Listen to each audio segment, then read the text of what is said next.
Welcome again to a mini Roll for Crit podcast for Gen Con 2014. Now, earlier in our actual podcast, we mentioned some of the games we're excited about. And one of them in particular, I mentioned I played the video game version, XCOM. And Jonathan hadn't yet.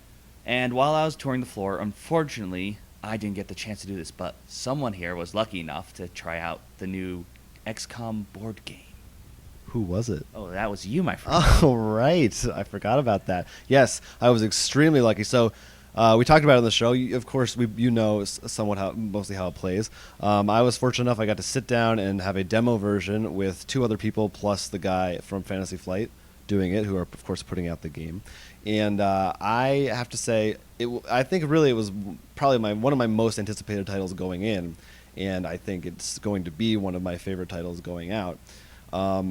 The way that the cooperation works is really interesting. First of all, so there's like a couple mechanics that I didn't really know about. So everything is basically about dice rolls, essentially. When you're trying to do an action, you roll a certain number of dice depending on how many either soldiers you have or scientists you have if you're researching or fighting. And then you have one red die that goes from like 1 to 7, I believe. And if, let's say, so for each action you do, there's a track that goes from 1 to 5 that's red. And the first time you roll the dice, if you roll a 1, whatever, you have to kill the stuff you were using to complete that mission with. And the other dice are just successes or fails, so you might need 1 or more successes.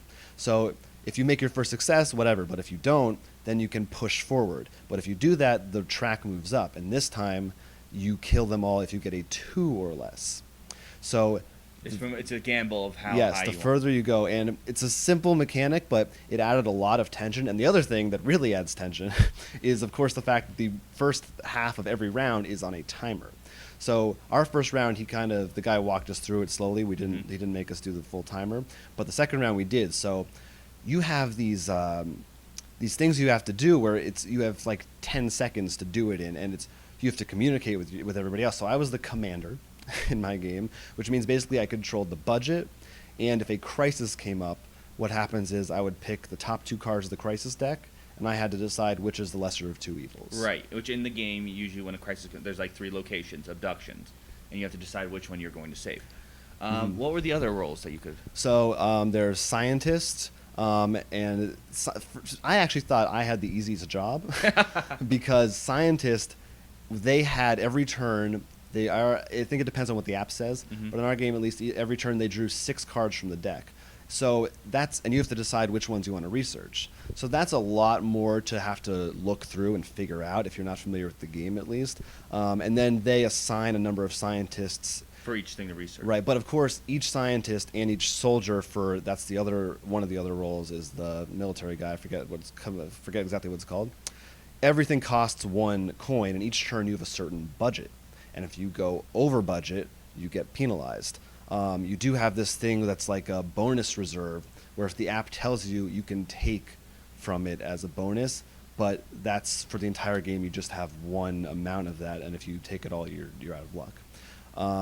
But and then of course there's the communications officer who just basically tells the app and tells you what to do, sort of. And he controls some other things as well.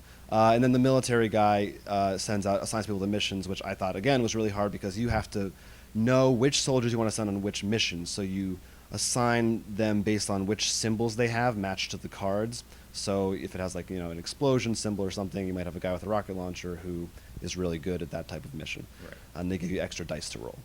Yeah. So I remember finally finding him. I found him right about when your demo ended. And the way you just stood up, it looked like, it's sort of like when you see someone just so shocked. It was you just are like, I'm like, how was it? And you're just like, it was amazing. No, and what we said before, I don't know if we said it on the show, but we at least said it to each other, that it sounded like Pandemic and Space Alert. It really is like the pandemicness of it, because the way you can lose is as bad things happen, your panic level can go up, or countries, just like the game, or continents actually, can be in crisis, and they'll move up the crisis track. And if 2 of them get to the worst panic mode, I think it is, you lose. So that tension, again, of being on a time limit, having to work together and communicate with everybody, and stop all these bad things from happening, it makes it for a really fun experience, and it really translates the feel of the game in terms of researching and getting new stuff. And How would you say like introducing this to new player like well, I mean, because this is a whole new app. I mean like game right. like using an app. and Well, stuff. I didn't really get to see the app. All this stuff was not final, but the people at the floor, and this guy at Fantasy Flight included, are just they're pros at demoing these. So he did a great job. You know, he didn't fill in all the details for us, but it's because it's co-op. I think it definitely wouldn't be that hard to get people going, especially for certain roles. Like probably the app reader isn't as hard a job. Maybe certain things like we can walk them through it. But yeah, overall, it was really fun. I look forward to it. It's for some reason it's coming out Q1 2015. I assume it's just for production reasons. Well, seemed remember, there's also the app too, and they have to know how they're going to handle that. So yeah, that's true. Yeah, because the game itself, as it played, seemed pretty complete. yeah, it's probably mostly production, that kind of stuff, and just logistic stuff. But I'm really Maybe excited. a couple playtesting cards. Yeah. Like tweak. You know, Yeah, the there more probably the it's more like The Shining. You've seen like the most of it, but So like the guy you comes might in with need- an axe and knocks the door down. No, we're not playing that game. Okay, but I can't wait to play it with you and our friends. Yeah, I'm absolutely jealous you got to try it. I mean, hopefully. Well, tomorrow I recommend you seek it Yeah. out. It's a lot of fun. I'm not excited to play it with Ivan though behind the camera. No, I'm just kidding. Of course I am. But if you're watching this and you happen to be at Gen Con, you should definitely try it out after I try it out. Or with him. That too, as long as I get to try it out. And if you want to let us know, maybe you tried it and you want to let us know what you thought or how you think it looks, you can comment on this video in the YouTube or on our site. Subscribe on YouTube, that's always good. Send us an email. What's our email address? Our email is at rollforcrit@gmail.com. And Twitter?